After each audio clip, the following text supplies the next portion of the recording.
All right, let's talk about something you've probably wondered about. Whenever a big company gets hit with a huge fine, the question always comes up, where were the auditors? Today, we're going to pull back the curtain and really get into what an auditor's job is when it comes to the law. And trust me, the answer is probably not what you think. So picture this. You see a headline pop up. Some huge corporation just got nailed for breaking the law. And your first thought is, wait a minute, aren't there people, auditors, who are paid to check this company's books? Shouldn't they have seen this coming? And look, that's a totally fair question to ask, but it really gets to the heart of a massive misunderstanding about what an auditor's mission actually is. They're not some kind of corporate detective squad hired to sniff out every single bad deed. Their job is way, way more specific. Let's try an analogy. Think of an auditor less like a homicide detective who's out there hunting for any and all crime, and more like a building inspector. The inspector isn't there to see if the owners are paying their taxes or being nice to their neighbors. No, their job is to check the core structure, the foundation, the wiring, against a very specific building code to make sure the whole thing isn't about to fall down. And this focus is actually spelled out right in the official auditing standards. Their main job is to get what's called reasonable assurance, that the financial statements are free from material misstatement. Now, those two phrases are absolutely key. Material just means big enough to actually change an investor's mind.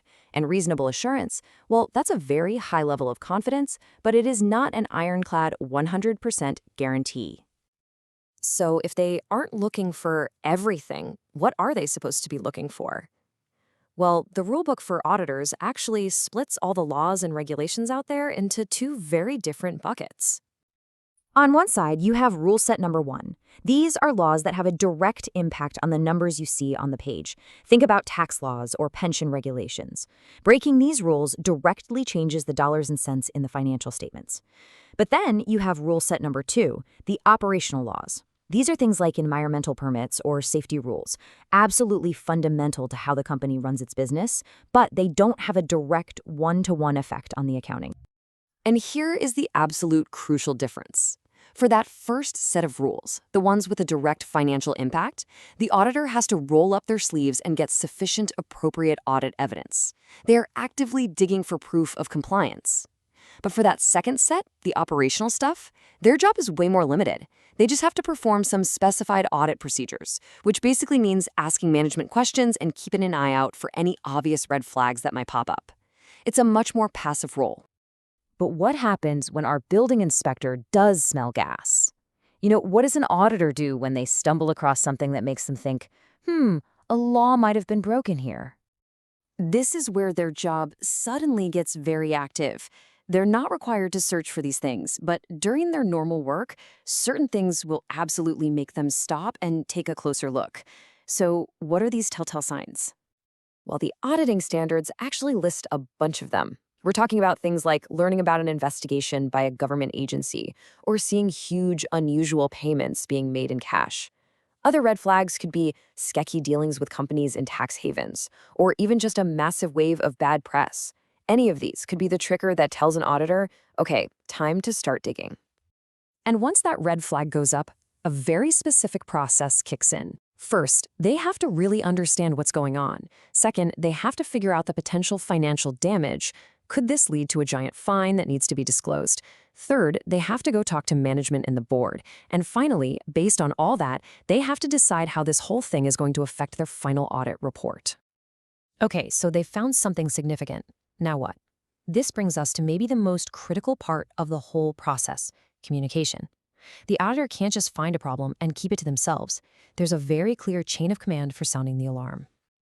The very first stop is internal. Before going to anyone else, the auditor has to take their findings to the company's management and its board of directors. The idea is to give the people in charge a chance to handle the problem themselves. Next, and this is so important, they have to figure out how this issue impacts their public-facing audit report. So going back to our example, an auditor might not be expected to discover an environmental violation, but you can bet they are responsible for making sure the company properly accounts for the massive fine that comes with it. If that fine is big enough to mislead investors and it's not in the report, the auditors simply cannot give a clean bill of health. And the impact on that report can be a really big deal. Instead of a standard, clean opinion, They might issue what's called a qualified or even an adverse opinion, which is a huge red flag for investors. In the most extreme cases, if they've been blocked from getting the info they need, they can issue a disclaimer, which basically says, we can't even form an opinion here. And then there's the final and most serious step. In some very specific situations, the auditor has to figure out if they have a legal duty to report what they found to an outside authority, like a regulator. Now, this is a very high bar. It's not automatic, but it is the ultimate backstop in the system. So let's put this all together. After going through all of that, what's the one big idea you should walk away with? It really all boils down to that phrase we heard earlier, reasonable assurance. An audit gives you a high degree of confidence that the financial statements aren't misleading. But it's not, and was never meant to be, a 100% rock-solid guarantee that absolutely nothing is wrong. And if you need to hear it any clearer, here it is, a direct quote from the auditing standards themselves. It says, the auditor is not responsible for preventing noncompliance and cannot be expected to detect noncompliance with all laws and regulations.